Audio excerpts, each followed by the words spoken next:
Hello और नमस्कार। और आज 28 अगस्त और त्यौहार है आज रक्षाबंधन का। लेकिन इसके अलावा भी 28 अगस्त जो है उसका एक अपना अहम महत्व है। और जो कोई भी शख्स साहित्य से जुड़ा है या उससे लगाव है, और उसमें भी खास करके हिंदी साहित्य या उर्दू साहित्य से जिसका कभी लगाव रहा या लगाव है या लगाव था, उसे ज़रूर पता होगा कि आज एक बहुत बड़ी शख्सियत जो हिंदी साहित्य और उर्दू साहित्य से जिनका यूँ कहा जाए कि उनके साथ ही वो आइडेंटिफाई होता है, उनका सफ़र एज एन राइटर, ऑथर, शायर। नाम है रघुपति सहाय फिराक गोरखपुरी। फिराक के बारे में जितना कम कहा जाए उतना ही ठीक होगा, क्योंकि हमारे जैसे लोगों को बहुत ज़्यादा कहने के लिए कुछ है नहीं। वो सारी चीज़ें जो है पब्लिक के डोमेन में है। उनकी लाइफ, उनका सफ़र और ट्रेजेडीज़ और उनकी पर्सनल लाइफ्स, कुछ हद तक उनके जो पार्टनर शादीशुदा थे, लेकिन उसके बाद में उनकी एक और पहलू है जो उनकी लाइफ में एक बहुत ही यूँ कहें कि एक आपसी सरल और सिंपल ज़ुबान में बोलूँ तो एक लगाव एक शख्स के बारे में, companion for the rest of the life, Rakesh Dwivedi. तो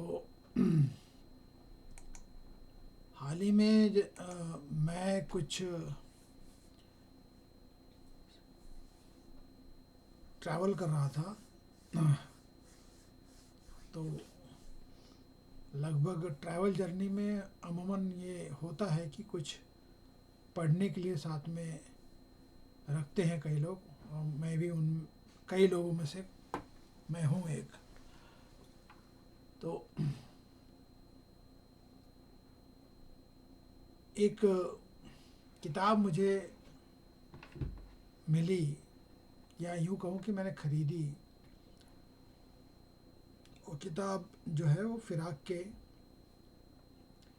जीवनी पे लिखी थी, उनकी ज़िंदगी पे लिखी थी। हालांकि फ़िराक की जीवनी पे बहुत सारी किताबें हैं, मैं आपको कुछ बता भी दूँ तो राकेश द्विवेदी जो इनके कंपेनियन थे, तो मैंने फ़िराक को देखा है। और उसके अलावा उनके रिश्तेदार जो हैं मान सिंह करके, अजय मान सिंह, उन्होंने भी जो है किताब लिखी है, the Firaq Gorakhpuri, the poet of pain and ecstasy. The nephew है अजय मान सिंह। फिर Firaq Gorakhpuri, the man behind the genius by Alka Pathak. Ajay Maan Singh की जो किताब है वो उसको फॉरवर्ड किया था गोपीचंद नारंग ने, और मैंने जो हाल ही में जो किताब पढ़ी उसको भी गोपीचंद नारंग ने फॉरवर्ड किया है। तो बहुत ही बढ़िया किताब है। फिर ज़िक्र फिराक, रमेश चंद्र द्विवेदी, जो उनके ऑब्वियसली कंपेनियन थे। फिराक के 2 बेटियां और 1 बेटा था। बेटे ने खुदकुशी कर ली थी, एक बेटी की मौत हुई थी। तो इनकी पर्सनल ट्रेजेडी थी, वाइफ से उनका ऑलमोस्ट कभी बना ही नहीं। तो उनका जो कंपैटिबिलिटी था वो नहीं मैच हो रहा था। बहरहाल ये अपने आप में एक बहुत ही उम्दा शायर। तो जब भी फिराक का जिक्र होता है तो उनकी एक मशहूर शायरी है जिसके बारे में कई बारी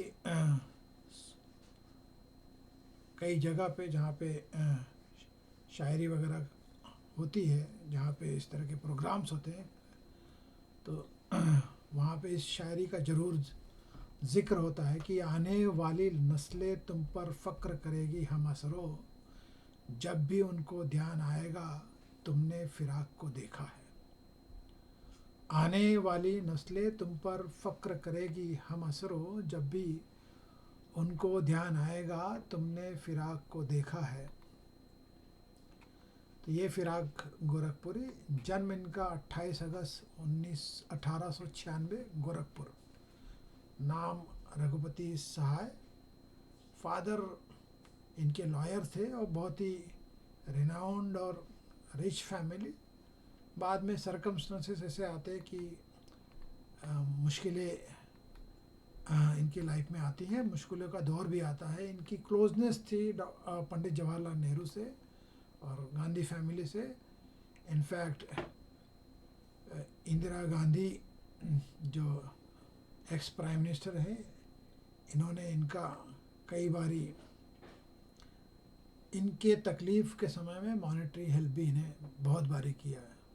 बीमारी से एक लंबे समय से बीमार चल रहे थे और फिर उनकी मृत्यु हुई और प्रयागराज जो उस वक्त का इलाहाबाद है, वहाँ पे सैलाब आ गया था जब इनकी अंतिम यात्रा वहाँ पे जा रही थी और इनकी ज़िंदगी का वो आखिरी सफ़र, उससे रूबरू होने के लिए कई नामी गिनामी शख्सियत वहाँ पे मौजूद थी। ज्ञानपीठ पुरस्कार और साहित्य अकादमी से नवाजे गए हैं। पेशे से ये इंग्लिश लिटरेचर के प्रोफेसर थे उस वक्त के इलाहाबाद यूनिवर्सिटी में, जो आज भी इलाहाबाद यूनिवर्सिटी के नाम से जाना जाता है, पहचाना जाता है, बजाय इसके कि शहर का नाम अब प्रयागराज है। तो ये है फिराक गोरखपुरी। और आज के दौर में हम उन कई सिंगर्स को, लिरिसिस्ट को,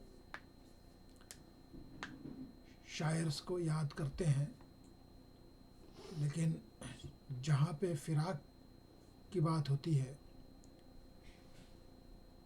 मेरे हिसाब से फिराक को किसी पहचान की के वो मोहताज तो है भी नहीं, थे भी नहीं कभी, लेकिन फिराक के बारे में उस तरह की चर्चाएं जो है वो लिटरेचर्स जो सोसाइटीज़ है वो नहीं कर पाई या वो अवॉइड करती गई, वजह जो भी हो,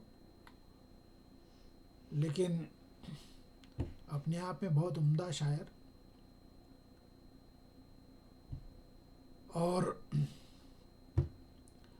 साहिर लुधियानवी, अमृता प्रीतम, जावेद अख्तर, गुलजार और कई सारे शायर कंटेम्प्रेरी हैं इनके। हमें उनके बारे में इसलिए सुनने को मिलता है क्योंकि वो बॉलीवुड या हिंदी फिल्म से जुड़े थे, जो कि फिराक कभी भी नहीं थे। फिराक सिर्फ़ और सिर्फ लिटरेचर के प्रोफेसर थे और शायर थे और खड़ी बोली के बहुत बड़े शायर। जिन्होंने फिराक को पढ़ा है थोड़ा बहुत वो जानते हैं। Thank you, have a nice day, goodbye, see you and God bless you.